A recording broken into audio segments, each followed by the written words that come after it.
wo ich schon dabei... Was ist... Genau. Ich habe es nicht so... Genau.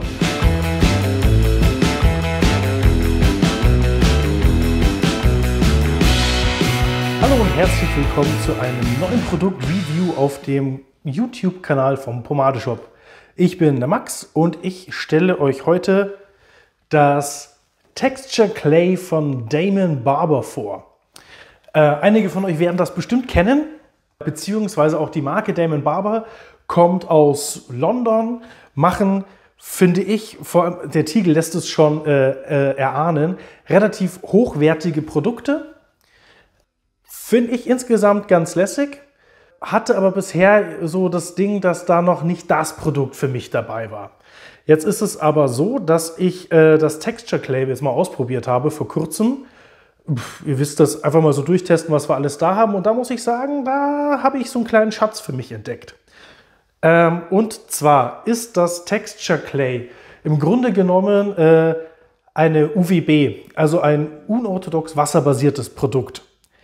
Denn der Name sagt es dann schon, wir haben an allererster Stelle haben wir Wasser als Inhaltsstoff und dann kommt aber als nächstes schon gleich Bienenwachs und dann kommt auch schon Rizinusöl. Also das ist dann so mal die Sache, klassischer geht es fast nicht für eine UVB. Und dann haben wir aber als nächstes auch schon gleich Bentonit und Kaolin. Und das ist dann so, okay, ihr wisst, das wird ein richtig mattes Ding. Das wird ultimativ matt. Ich gehe einfach mal gleich rein. Ihr seht es, wenn ihr reinschaut. Ich hoffe, man erkennt das jetzt ein wenig. Es ist eine leicht gräuliche, ich möchte sagen, Masse-Paste, so sieht es zumindest aus. Gräulich, klar, ist es ein bisschen Tonerde mit drinnen. Das Besondere dabei ist jetzt, die sieht relativ smooth aus im Tiegel.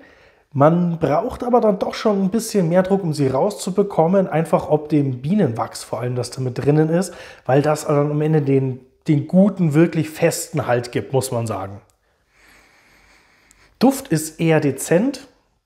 Es soll feige sein, muss ich jetzt zugeben, kann ich jetzt nicht so direkt bestätigen, verneinen. Aber es ist was ganz leicht fruchtig. Es ist was ganz leicht fruchtig-florales mit drinnen, aber ich würde mal sagen, so eine ganz leicht erdige Note ist auch mit drinnen.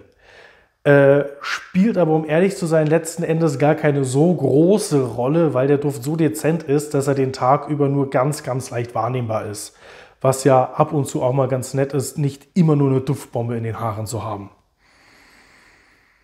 Ja, doch. Also, der ist dann doch relativ schnell weg. So, zur Anwendung. Meine Haare sind noch leicht feucht. Mache ich immer bei so matteren Produkten, weil mir sonst das Einarbeiten wahnsinnig schwer fällt. Die Entnahme ist, wie ich es gesagt habe, man braucht schon ein bisschen Druck, ob diesem ganzen Bienenwachs das enthalten ist. Habe jetzt auch schon eine ordentliche Menge genommen, weil ich weiß, dass das so bei mir funktioniert. Bei anderen, ihr habt es vielleicht bei der Suavecito Matte Paste gesehen, da bin ich langsamer rangegangen, aber die kenne ich jetzt schon, da weiß ich, dass ich gleich mit arbeiten kann. So, verreiben ist, ja, wie gesagt, ein relativ wachslastiges Produkt, deshalb braucht ihr da auch ein bisschen für den Breakdown. Ihr habt schulweiße Hände, wird aber am Ende alles wieder weg sein.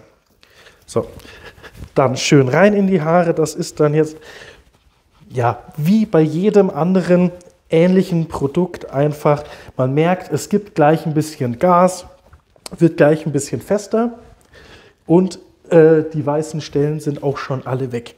Ihr seht, ich kann mir jetzt schon die Haare hochziehen. Das hält, das steht. Besonders geeignet natürlich für so lockere, geföhnte Styles. Akkurate Styles würden auch funktionieren. Da muss man dann mit ein bisschen feuchteren Haaren und einem feuchten Kamm oder Ähnlichem arbeiten. Aber ich will es jetzt mal wieder ein bisschen lockerer angehen.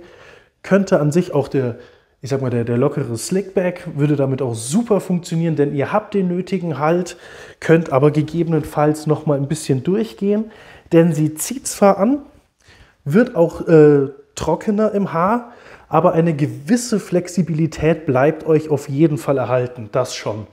Nicht wie bei einer klassischen Ölbasierten, das muss ich auch dazu sagen, aber es ist auf jeden Fall schon noch ein wenig Nachstylen möglich. So, durchgehen mit dem Kamm. Ja. Und da ist es dann, merke ich auch jetzt schon, vielleicht sieht man das auch schon, wie bei ganz vielen diesen Mattpasten, Mattprodukten, dass sobald man dann mit dem Kamm rangeht, schon mal ein bisschen dieser Klebrigkeit bzw. Struktur verloren geht und das Ganze ein bisschen lockerer und fluffiger wird. Vielleicht erkennt man das jetzt tatsächlich schon. Hinten müsste man noch das Strähnige erkennen und vorne ist es schon deutlich feiner. Genau, tut dem Ganzen aber überhaupt keinen Abbruch. Ihr könnt dann das Produkt nämlich auch so anwenden, wie es euch am ehesten gefällt. Gebt das eher ins nassere, ins feuchtere Haar ein. Könnt ihr richtig strukturierte Kammlinien erzeugen. Wenn ihr das Ganze ins trockenere Haar einarbeitet oder am Ende sogar föhnt, dann wird es fast so ein schwereloser Look, als hättet ihr gar kein Produkt im Haar. So, jetzt ziehe ich mir hier mal ein bisschen den Scheitel mit dem etwas feineren Kamm. Ja, und da merke ich dann jetzt schon, da ist jetzt schon ordentlich Grip dahinter. Das gibt Halt. Zieht, um ehrlich zu sein, ein bisschen, weil ich jetzt den Kamm auch nicht angefeuchtet habe. Aber auch habe ich auch aus diesem Grund nicht gemacht, weil ich euch das genaue Finish zeigen möchte, wie das dann aussieht. Ist anfangs dann immer leicht verfälscht, wenn man, was weiß ich, noch mit ein bisschen Wasser oder einem Hairtonic arbeitet. Deshalb mache ich das jetzt nicht. Würde ich normalerweise schon machen, gebe ich zu. Aber ihr wollt ja das richtige Ergebnis sehen, das Originale. Dann ziehen wir nochmal hier ein bisschen rüber. Ja, und es ist super Halt da. Also da ist, wenn ihr tendenziell eher, sag ich mal, eher Richtung Firmenprodukte oder so tendiert, seid recht sparsam mit der Menge, was dann das Ganze natürlich auch wieder super ergiebig macht. Das muss man natürlich auch dazu sagen. Ist dann schon auch von Vorteil, dass ihr da relativ lange was von habt von dem Produkt. So, das Stylen geht dann jetzt doch aber ganz gut. Ich kann euch auch mal, ja genau, Höhe funktioniert auch relativ gut. Ich habe es ja gesagt, ich mache das Ganze jetzt mal so ein bisschen lockerer, aber es ist tatsächlich alles an Ort und Stelle. Und letztlich sieht es fast aus, als wäre keinerlei Produkt im Haar. Was halt auch ein super Vorteil von diesem Produkt ist.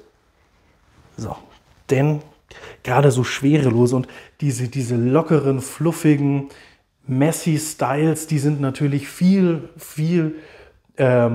ich sage es einfach mal, glaubwürdiger, wenn es nicht so aussieht, als hättet ihr eine Dreiviertelstunde lang vorm Spiegel gestanden, um das Ganze so hinzubekommen, sondern als wärt ihr wirklich so aufgestanden. Deshalb in dem Fall sind dann solche Produkte natürlich astrein dafür. Die sind da super. Einfach nur nach dem Haarewaschen, Fingerspitze voll, durchgewuschelt und fertig. Und dann hält das Ganze auch, lässt sich aber wie gesagt auch nochmal ganz leicht nachstylen. So, aber die stört mich, die steht noch ab, die ziehe ich mal noch runter. So, auswaschen ist bei der verhältnismäßig einfach, obwohl so viel Bienenwachs mit drinnen ist, langt in der Regel ein Waschgang mit Shampoo. Ganz mit Wasser, also nur mit Wasser wird es nicht funktionieren, das kann ich gleich sagen. Aber ein normaler Waschgang mit Shampoo sollte eigentlich vollkommen ausreichen, dass ihr das Produkt wieder aus den Haaren habt. So, das ist jetzt noch ein bisschen, also für mich ein bisschen zu chaotisch, aber es geht mir darum, dass ihr jetzt auch mal das Finish seht. Und da ist im Grunde kein Glanz mehr vorhanden. Wird sich auch nicht mehr viel ändern. Es wird nicht stumpf matt, sondern einfach nur angenehm matt. Es ist kein natürlicher Glanz mehr oder so, da ist es ein mattes Produkt. Aber durch das enthaltene Rizinusöl und eben das Bienenwachs ist es nicht dieses krass strohig stumpfe, nenne ich es jetzt mal. Also wenn ihr da irgendwie Fans von seid, von solchen Produkten, was so gerade Richtung Beach Look oder sowas angeht, seid ihr mit dem Damon Barber Texture Clay auf jeden Fall an der richtigen Adresse.